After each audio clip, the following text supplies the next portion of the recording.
Cheers! Happy Monday, you guys. We are just gonna get set up and get into it. We are actually walking through my step-by-step process for improving your gut health. And for those of you who haven't been here before, or maybe you're just listening to the last few episodes, we're going to go over a little bit of background about why. Why is improving your health or improving the health of your gut so important?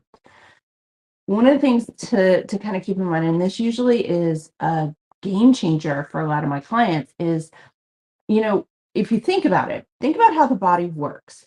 Think about all the things that we don't think about. So, as an infant, the very first year, we're told that we build our immune system, right? Our immune system lives in our gut. Well, as an infant, you are building your immune system. It's like building a house. Your body is your house. Your immune system is your heaters, the electrical box. It's all those things that make the house work, right? It's that foundation to put the house on. And without a solid foundation, your house can't stand up, right? This is why in 2020, when everything shut down, there were so many doctors and there was so much debate over what do you do with the pandemic babies? And a lot of the kids, I have two of them, they struggle with immunity. And it's because a lot of the things that we are typically exposed to that our body starts building immunity to, they weren't able to do that. Now, once you have established this and you're no longer an infant, now you're maintaining your gut health. You have to maintain your house. It's important. The way you maintain your house, your physical house, is to make sure that you're cleaning it, to make sure that you're fixing things that are broken. And, there's just everyday, regular, occasional maintenance things that you have to do, right? And your body is no different. One of those crucial elements is the food that we put in our body. The very first place it goes is into our gut tract. So the food you put in your body is really crucial. It's important, beyond important for our health, our overall well-being. Now, one of the things that a lot of people kind of brush to the side is you think that all of these nutrition plans out there, your BFF, your aunt, your sister, brother, whoever, coworker, they went and they tried this protocol, and this person over here tried something else, and this person over here tried something else, and then there's this guy back here that tried something else, and it completely different things, and they work for each one of them. There is a concept called biochemical individuality. This is the idea that your diet and your health are unique and individual to you. You, and all the genetics and the cells and the structures that make up you, do not make up me. It's why our eyes are different. It's why our hairs are our hairs. It's why our hair is different. It's why our taste buds are different. Just like all of those physical characteristics are different from person to person, so are our dietary needs. And this specifically impacts our gut first. And the health of our gut impacts the health of the rest of our body. So, after you are an infant and you have built your immune system, now you have to heal it. If it goes awry, you have to fix it if things aren't quite right. And, we kind of walk around this world, a lot of us do, and think, well, if I go down to Joe Schmo fast food place, food is food. It looks like food, so it is food. Not necessarily true. You have to look at ingredients. It is your body doesn't understand synthetic. It doesn't understand chemical. It doesn't understand something that has been processed to the point that while it looks like food and it tastes like food, your body can't detect the molecules that it would normally find in that food. This is not just talking about fast food though. I mean, we're talking about the like the Beyond Burgers and the Impossible Burgers. They're a great treat occasionally. They're not something you want 100% of the time. Same thing with fast food. 100% of the time. So, and like the biggest reason why is this: any change in your gut, good or bad, is going to change the way you manage illnesses, the way you respond to attacks from viruses, from bacteria, from allergens. If your allergies are really bad, we need to look at your gut because there could be something in there that's just not quite right. Now, that's not to say you can't fix it. You can definitely fix it. You know, your body is this phenomenal structure that it I don't want to say this. Your body is not a machine. It is not a factory. I compare it to a car a lot of the times. I compare it to a car, but we're not a factory. You know, it's not something where you do this and this happens every single 100% of the time. What happens is if you do this and you have this result, if it is a harmful food that you're eating or something that isn't whole food, isn't made from food, is more processed, it's refined, maybe it has excess sugar in it, whatever the case may be, and you eat it once, no big deal, your body kicks it out, right? You eat it a couple of times a year, no big deal. If you eat it consistently, now your body feels like it has to protect you, and that's where inflammatory conditions come in. That's where long-term inflammatory conditions come into play. Okay. A couple of things you really want to pay attention to, and we'll get into this step by step because we are going to talk step by step what you have to do to heal and maintain a healthier gut. There are three components that you need within a gut healthy diet. Okay. You need to make sure you're getting some pre and probiotics in there. You need to make sure that you're getting fiber. You need to make sure that you are eating whole foods, not sugary refined foods, whole foods. So the dishes that you're eating come from whole foods. Pasta comes from grain. That's a whole food. Doesn't necessarily need to be processed. You want to eliminate all that simple glucose, um, easily digested, processed, refined food. Because if it's easily digestible, or even if it's a simple glucose coming into your system, a simple sugar, it's going to bypass your stomach. And that can cause perforations within your gut. It can cause, um, which actually perforations in your gut lead to condition, or not a condition. Perforations in your gut is commonly called leaky gut. Okay. If you haven't heard that, that's what it's commonly called. And it can cause a number of situations. If you're already fighting autoimmune illness or dysfunction, if you're fighting any sort of chronic illnesses, your allergies are really bad, which in Texas, this is very common. Allergies are just a thing down here. So you have to be kind to your body. And you get one body.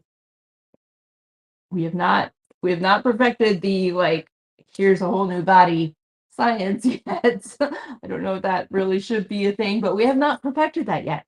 So until that time frame comes, here is your body. We have to treat it well.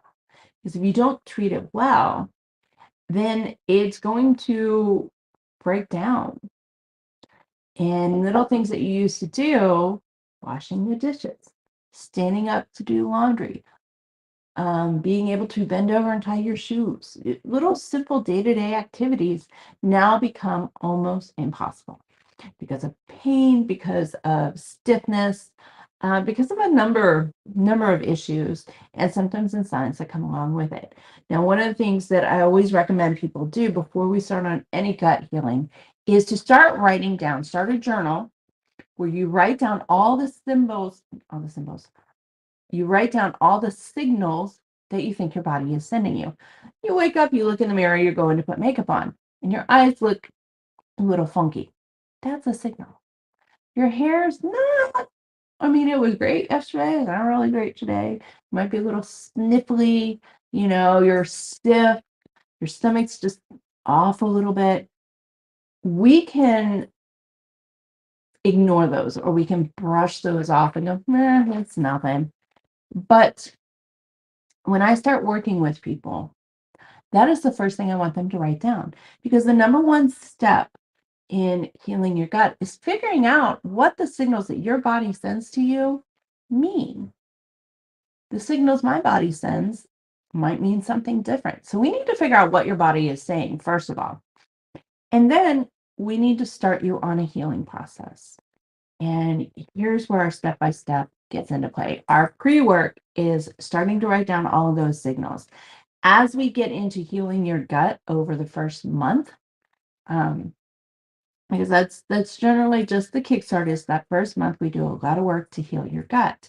And whether you're doing this on your own or you're working with someone like myself, nutritionist, dietitian, or a health coach of any way, shape, or form, that first month is going to be where you really keep up healing your gut. It takes longer to heal your gut. It's kind of like weight loss. It didn't take you a day to put it on. It's not going to take you a day to get it off. If it's been years, it might take you a year to heal. In reality, a lot of the things that we as humans face takes a full year, sometimes longer, to truly heal your body and to truly heal you. So I don't want you to take this step by step and think this is going to fix me in a month. It gives you a good foundation. It gives you a good start. And you want to just keep going. You want to keep being mindful. And we'll get there. We'll get there once we get to step 5, because there are 5 steps. Your pre-work is to start that journal. Start the journal of signals and symptoms. You'll figure out what they mean along the way. All right.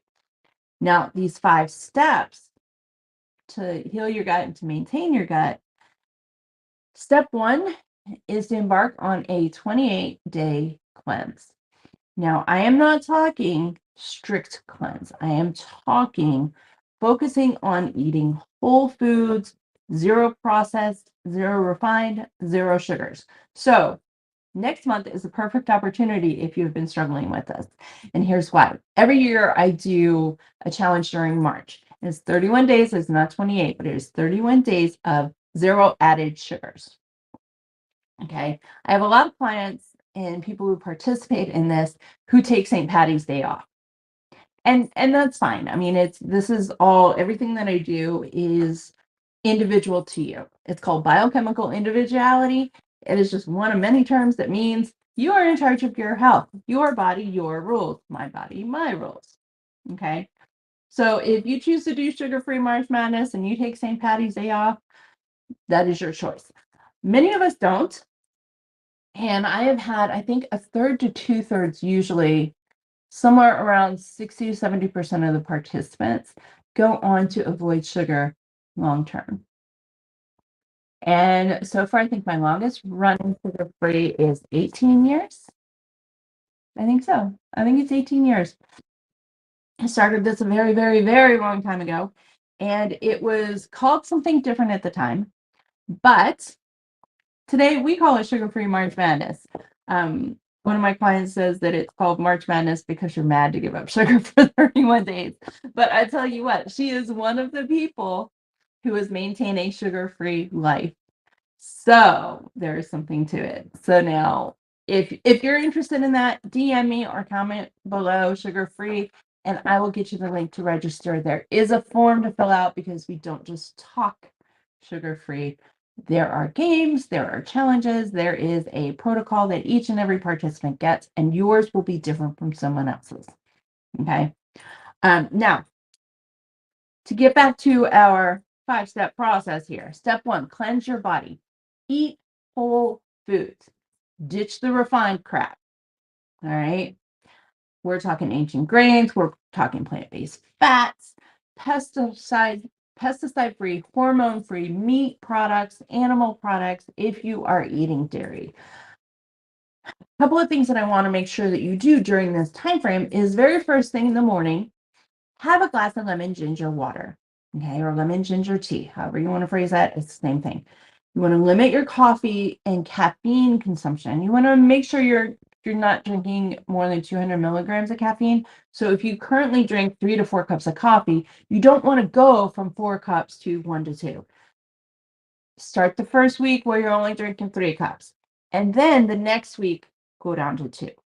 Okay. Don't do this whole shit. The rest of your world will contact me and attack me for telling you to do this because now you are just a world-class aggressive biatch that is taking it out on the world. We don't go there. We don't go there. If you're drinking 4, cut it down to 3 and then cut it down to 2. It is fine. It works out. The one thing I want to make sure you don't do and you avoid doing is having coffee very first thing in the morning. Shift that habit so that the very first thing you have in your body during the day is either water or lemon ginger tea or some other infusion. Okay, you can make it whatever you want. The lemon ginger tea really does support gut health and the improvement of the microbiome. And the lemon's going to infuse a lot of vitamin C. There's a lot of soothing components within both lemons and ginger. And you don't use essential oils in this case, you guys. You want dried herb, not from the rind, from the internal structures of the lemon. And you want ginger, preferably fresh with both. And yes, you can make a large 3-day supply of it. And then, every day pour out a little bit. Make sure it's at least room temperature. There's just something about warm and comfy first thing in the morning, even in 100-degree weather. I know it's weird, but even in 100-degree weather, there's something to it. Make sure that you're drinking enough water. Make sure you're drinking at least 80 ounces. Your herbal tisanes count toward your water consumption. Caffeinated beverages do not. In the evening, during your cleanse, you want to have some sort of calm down, something that's going to help you relax. What I usually recommend is to have an herbal tisane that is relaxing, something like chamomile or lavender, lemon balm. Dandelion is a great tea to have during this time frame, but I warn you, put some mint or put something else in it because dandelion solo, and not the roasted dandelion that tastes like espresso, but dandelion tea, it can kind of taste like grass. So if you're going to drink dandelion tea, put something in it. It is worthwhile. Step 2 is to start moving intentionally every day. If you already do this, perfect.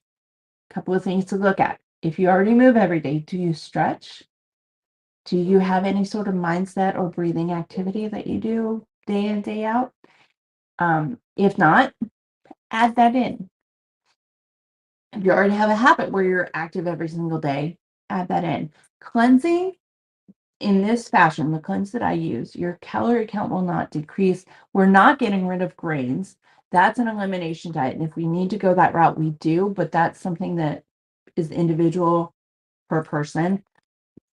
Generally, what I'm finding is majority of my clients don't need to do an elimination diet. They just need to bring it back to basics, keep it more of a clean, healthy, whole food diet for your month. Get that water going, get some herbal support in, start moving so that you can get your lymphatic system going because your lymphatic system doesn't work unless your muscles are working. If you're not moving, your lymphatic system's not moving and it's not working. So it can cause a lot of stagnation. That triggers an immune boost, which ultimately will trigger the autoimmune conditions, dysfunction, the illnesses, chronic illnesses. It can trigger some sensitivities. It just throws you all out of whack. So make sure to move. So step 1 is do a cleanse. Then step 2 is to move intentionally every single day. Step 3 is to eliminate the foods that you react to for at least 28 days and then reintroduce them. This is not, like I said, this is not a full elimination. And this step doesn't necessarily apply to everybody. If you're having an issue eating carrots, ditch the carrots for a few weeks.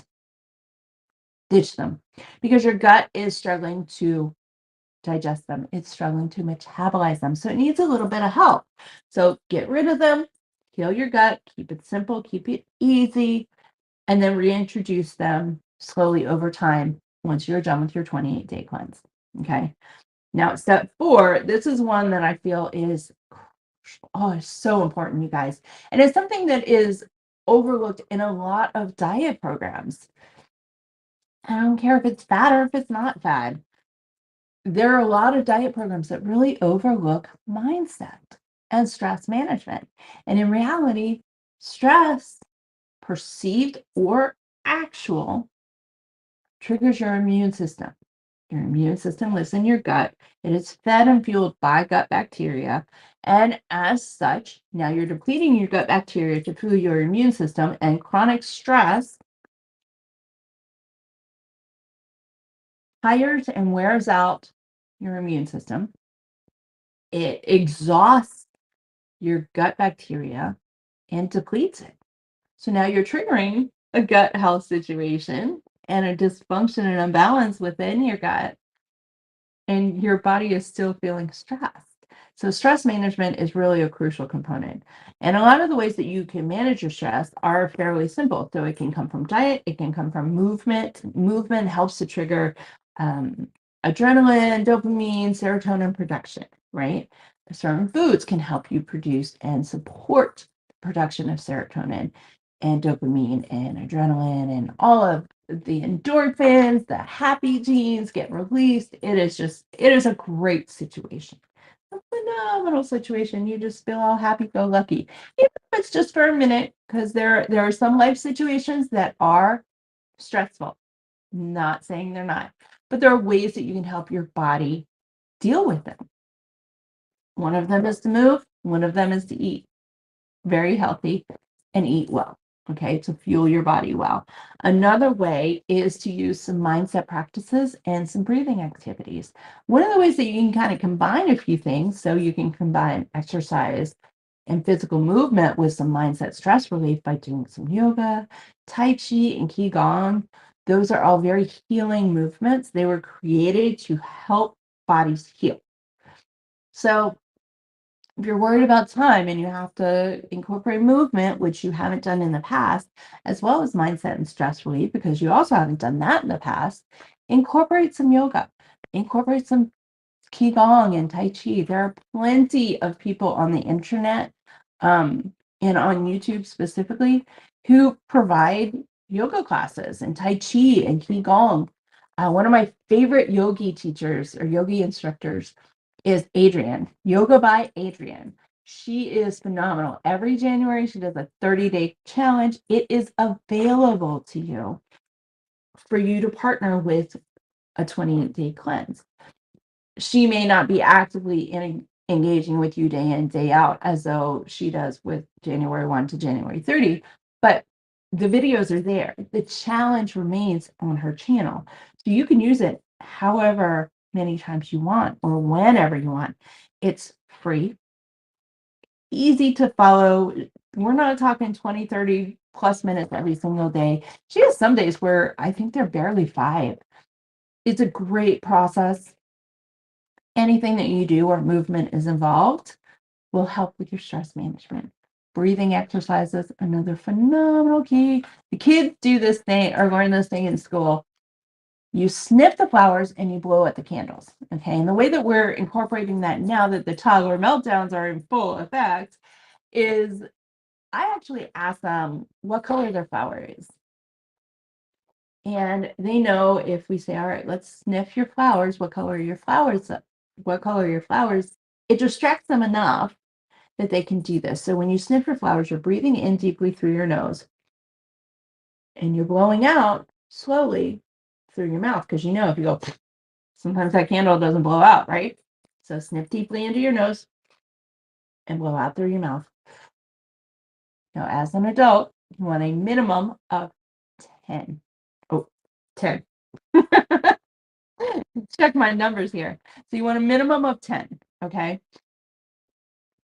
Once that happens, once you get through that 10, if you still do not feel some sort of calm, do it again. Usually Brian and I will do it about 20 times when things get really stressful. Um, it's it infuses your body with oxygen, it calms your brain, it disrupts the synapses that are going crazy because of whatever has just occurred. Okay. It calms your brain so that you can slow those down and start thinking logically, start thinking in the moment, not thinking with your gut. When stress is triggered, you think with your gut, you don't think with your brain. And we need to think with our brain, we need to be mindful. So this is something you can do, little practice, takes just a couple seconds, no big deal. And finally, step 5 is to seek help from some sort of a professional, a health coach, holistic health practitioner, a nutritionist like myself, or a dietitian, anybody, even a personal trainer. I know quite a few who have a nutrition education background as well, and they're phenomenal people to work with. If your motivation starts with movement and with physical activity, that's who you need to talk to. If we need to talk diet, you want to talk to a nutritionist, a dietitian, a holistic health practitioner. If you're dealing with a severe situation where you just don't feel like these 5 tips are really going to do much, then that's when you reach out and you start talking to somebody, because you should not be living your life in a stagnant situation. Our lives are too long for that. We spend a lot of time on this earth, and it feels like a blip in an eye in some instances, but we spend too much time on this earth for us to be okay with crap, to be okay with feeling like crap. No, no. Let's put an end to that. Let's start feeling healthier and happier and more energized, and feeling like you want to live a life. You don't want to survive a life. You want to live a life. All right. So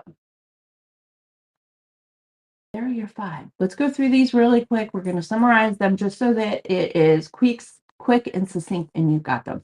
So the 5 steps that you take to heal your gut and maintain your gut after it has been restored. Okay. Step 1 is to do a 28-day cleanse. Whole food, nothing drastic. Step 2 is to start every day with some sort of movement. Mm, yeah. Weird. Okay. I usually do step 1 is cleanse your body, and step 2 is just start your day with your lemon ginger water. And for whatever reason today, I switched that up. So let's go back. Here's your 5. Step 1 is to cleanse the body. Step 2 is to move intentionally every single day. Step 3 is to eliminate the foods that you react to for at least 28 days. And step 4 is to do some sort of stress management, mindset work. Find something that works for you. I don't care what it is. Find something that works for you. And then finally, seek help when you need it, even if it's just for a quick consultation or a quick question. We're here for a reason. We want to help. And whether it's me or whether it's somebody else, we're here. We want to help. We do this work for a reason. And if we can help you live the life that you deserve, then we have achieved our goal, and you have provided so much satisfaction to our soul. There's a little bit of joy that comes into our soul when we're able to help somebody. So, what about skincare in your body? Because we've talked about mindset. Today, we talked about how to use your diet to help you improve your gut, right? Next week, we're going to talk about skincare. And we're going to talk about the various things that you can do outside of diet. We're not just going to talk about diet, because obviously what you eat goes into your skin. Your skin does not lie. It does not lie. It will tell the truth every single time. We're going to talk beyond just diet, and we're going to talk about inflammation and how all of these things come into play. And we're also going to discuss the gut to skin access. So just like the gut to brain access, our bodies have a gut to skin bidirectional pathway. We're going to talk about that next week. If you're interested in the sugar-free challenge starting March 1st, DM me, comment below sugar-free, and I will make sure to get you the paperwork so that we can get you all signed up and into the app. All right. I will chat with you guys later. Hold on. I have you on my phone. Hold up one sec. Ready?